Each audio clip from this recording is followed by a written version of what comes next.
எல்லாருக்கும் வணக்கம். நம்ம இந்த வீடியோவில் என்ன பார்க்க போகிறோன்னா, மூவிஸ், கேம்ஸ் இதிலெல்லாம் 3D டிசைன்ஸ் எப்படி பண்ணுறாங்க அப்படிங்கிறத பார்க்கலாம். இது ஒரு டுட்டோரியல் வீடியோ இல்லை, ஜென்ரலாக 3D டிசைன்ஸ் எப்படி பண்ணுறாங்க, எப்படி அப்ளை பண்ணுறாங்க அப்படிங்கிற ஒரு ஐடியா மட்டும்தான் ஷேர் பண்ணியிருக்கேன். ஸோ இந்த 3D டிசைன் பண்ணுறதுக்கு 3D ஆட்டோடெஸ்க் மாயா அப்படின்ற சாஃப்ட்வேர் மட்டும் போதும். பெரிய பெரிய மூவிஸ்லாம் இதை யூஸ் பண்ணி தான் 3D டிசைன்ஸ் பண்ணிகிட்டு இருக்காங்க.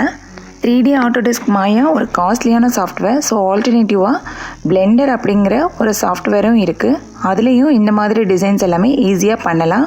பிளெண்டர் ஃப்ரீயாகவே இன்டர்நெட்டில் கிடைக்கும், ஈஸியாக டவுன்லோட் பண்ணிக்கலாம். இந்த 3D டிசைன்ஸ் எப்படி பண்ணுறது அப்படிங்கிறத பார்க்கலாம். ஃபஸ்ட்டு ஸ்டெப் என்னென்னா, மாடலிங். நமக்கு எந்த மாதிரி கேரக்டர் வேணும், இல்லை ஒரு டிசைன் வேணும்னா அந்த மாதிரியே மாடல் பண்ணணும். இந்த வீடியோவில் பார்த்திங்கன்னா நம்ம எல்லாருக்கும் தெரிஞ்ச கேப்டன் மார்வெல் கேரக்டரோட ஃபேஸ் மட்டும்தான் மாடல் பண்ணியிருக்கேன். 3Dயோட மெயின் அட்வான்டேஜ் என்னென்னா, நம்ம எந்த ஆங்கிளில் வேணாலும் ரொட்டேட் பண்ணிக்கலாம். மாடல் பண்ணதுக்கப்புறம் நம்மளோட டிசைன்ஸ் இந்த மாதிரி தான் இருக்கும். இந்த மாடலில் கொஞ்சம் லைட் அப்புறம் 3D டெப்த் ஆட் பண்ணால் இப்படி கிடைக்கும். ஸ்டெப் 3 என்னென்னா டெக்ஸ்சர்.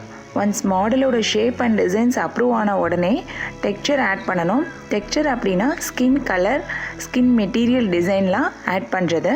இந்த கேரக்டருக்கு பார்த்திங்கன்னா அதனோட ஸ்கின் கலர், ட்ரெஸ் மெட்டீரியல்ஸ் இதெல்லாம் ஒரே இமேஜாக ரெடி பண்ணி வச்சுருக்கோம். இதை ரெடி பண்ண நமக்கு ஃபோட்டோஷாப் அப்படின்ற ஒரு டூல் தேவைப்படும். ஒன்ஸ் டெக்ஸ்சர் இமேஜ் ரெடி பண்ணணுன்னா நம்ம செஞ்சு வச்ச மாடலை அது மேலே அப்ளை பண்ணணும். அப்ளை பண்ணணுன்னா 3D model with texture ready ஆகிடும். இந்த மாதிரியெல்லாம் தான் மூவிஸ், கேம்ஸ்லாம் மேக் பண்ணுறாங்க. இப்போதைக்கு இது வரைக்கும் 3 ஸ்டெப்ஸ் தான் இருக்குது. அதுக்கு மேலே இருக்க ஸ்டெப்ஸை நெக்ஸ்ட் வீடியோவில் சொல்கிறேன்.